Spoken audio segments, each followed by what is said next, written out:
Olá, boa noite. Estou aqui para gravar então a 24ª parte do meu audiobook A Alegria é Divina. E vamos continuar exatamente de onde havíamos parado no último capítulo. O resto da noite não tinha mais nenhuma importância para mim. E por mais que eu tentasse me divertir, não dava porque toda hora eu pensava em Christine.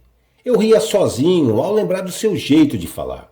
Senti uma coisa que não sabia o que era, mas que me fazia bem, me deixava com vontade de ficar mais um pouco ao seu lado, mesmo que fosse para ouvir os seus disparates. Sim, eu queria mais um pouco daquele riso cínico, daquela pose de revolucionária me falando sobre a inutilidade da classe burguesa que impedia o mundo de evoluir. Assim que a festa terminou, corri para receber meu carro na entrada da mansão. Mas para minha decepção, quem estava no volante era um homem. E assim que ele me entregou a chave do carro, perguntei sobre Christine. Ela foi embora, parece que brigou com um dos responsáveis pelos valets e ele a demitiu. Mas ela foi como? Perguntei. Horas. Caminhando, ele respondeu meio irritado. Mas já é de madrugada, não deve ter nenhuma condução por aqui, insisti. Meu senhor, ele me interrompeu mais irritado ainda. Eu tenho que terminar o meu serviço. Ela foi embora, a francesinha já partiu, faz mais ou menos o quê? Meia hora e ela deve estar bem longe daqui agora. Pisei no acelerador e saí disparada pela estradinha que saía da mansão.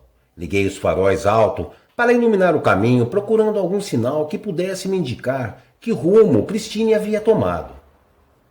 Foi então que cheguei em uma estrada secundária que levava direto para a rodovia que ia até Berlim. Então eu a vi. Daquela distância podia ser qualquer pessoa, mas eu sabia que era ela. Parei o carro ao seu lado e buzinei, mas ela, sem olhar para dentro para ver quem estava ao volante, não deu a mínima e continuou andando. Ei, pelo menos aceite uma carona até Berlim. Ao reconhecer a minha voz, ela olhou para dentro do carro. O cavaleiro em sua Maserati quer me dar uma carona? Novamente, ela e sua ironia. Entra logo e pare com a infantilidade, Christine. Só quero te dar uma carona. E eu juro que vou me comportar como um cavalheiro, mas você não pode fumar no meu carro. Christine riu e olhou ao redor. Percebeu que ainda faltava muito até a rodovia, onde ela podia esperar por um ônibus que a levaria até Berlim. Então, após dar de ombros, ela entrou no carro e, para me provocar, acendeu um cigarro. Nosso primeiro encontro terminou assim. Uma carona até sua casa, quase não conversamos no meio do caminho, depois ela me disse um muito obrigado e eu respondi com um se cuida.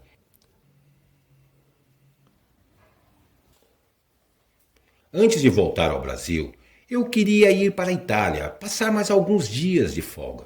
Sabe como é? Eu precisava recarregar as energias. Só que eu queria que Christine estivesse comigo. Claro que eu podia convidar outras garotas, muitas delas bem mais bonitas e menos chatas. Até pensei em como isso era estranho, mas naquele momento eu precisava daquela garota. Não era um desejo movido por tesão, mas por necessidade, pela vontade de ter ao meu lado alguém que eu mal conhecia, mas que tinha um estranho poder de me encantar. E provavelmente ela recusaria o meu convite, mas ainda assim eu insisti. Eu telefonei 1, 2, 3 vezes e ela sempre recusava. Até que acabei desistindo. Sei lá, era melhor assim. Nós somos de mundos diferentes, Rodrigo. Christine sempre repetia isso. Então, quando eu me preparava para deixar Berlim, ela telefonou. Disse que tinha pensado melhor e que, apesar de saber que acabaria se arrependendo, ela iria comigo até Milão, mas desde que eu me comportasse. Ok, Christine. Eu prometo que vou me comportar e juro que não tentarei nada, respondi, sem esconder a minha felicidade. Chegamos no Armani Hotel Milano, um dos mais luxuosos hotéis da Itália, apenas como bons amigos. O combinado era que iríamos dormir em quartos separados. E foi exatamente assim que aconteceu nos primeiros 3 dias em que ficamos em Milão. Durante esse tempo, nós passeávamos, íamos a restaurantes, aproveitávamos o que Milão tinha de melhor. Mas havia um problema, Christine adorava teatro.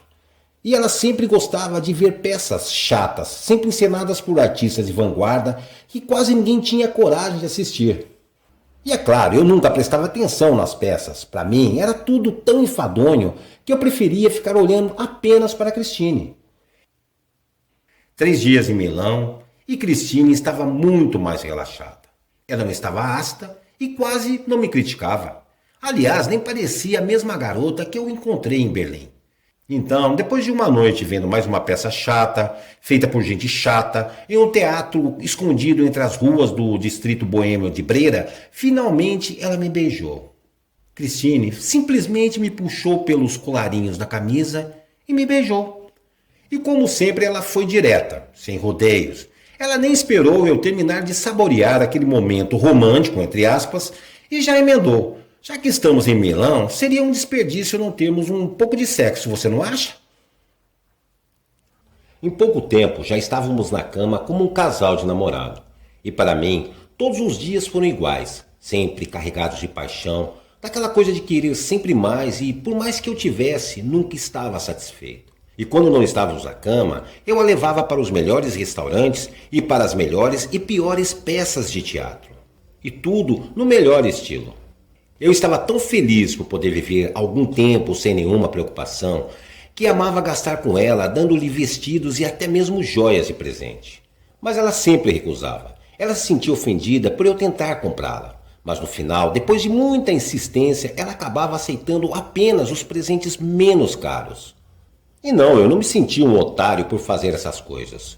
Aquele dinheiro para mim era absolutamente nada, não fazia nenhuma falta. Afinal, todo mundo que se aproximava de mim tinha um interesse. Então, não me interessava se ela estava fingindo ser sincera ao dizer que um presente era caro demais. Nem se ela estava tentando me impressionar, dando uma de boa moça, porque para mim nada mais importava. E apesar de todo sarcasmo e ironia, ela tinha uma magia no olhar e um jeito delicado que fazia qualquer um perder a pose. Lógico que esse seu outro lado não era o dominante. Mas quando queria, ela era amável, gentil e extremamente carinhosa. Eu nunca amei ninguém. Eu tive centenas de mulheres, muitas de boa família, ricas e decentes aos olhos da sociedade, mas no final eu acabei me apaixonando por uma maluquinha francesa. Mas quem disse que eu queria isso? Não. Para mim, tudo estava sob controle. Assim que minhas férias terminassem, ela seria apenas uma lembrança. E para quem acha que o amor me faria mudar, eu sinto muito, mas meu autocontrole emocional era tão grande que por mais que meus sentimentos fossem fortes, a razão sempre seria meu guia. Aliás, é bom lembrar, em nenhum momento Christine disse que me amava. E como eu queria ouvir isso. Nossa despedida foi fria. Christine, que nos últimos dias estivera sempre alegre e com uma piadinha pronta, me deu um abraço bem forte e um se cuida soprado em meus ouvidos. Foi então que eu entreguei-lhe um envelope com cheque como um presente de despedida. Mas ela se sentiu tão ofendida que achou que aquilo era um pagamento para eu me livrar dela. É para te ajudar a realizar seu sonho de ser atriz, Christine, aceite.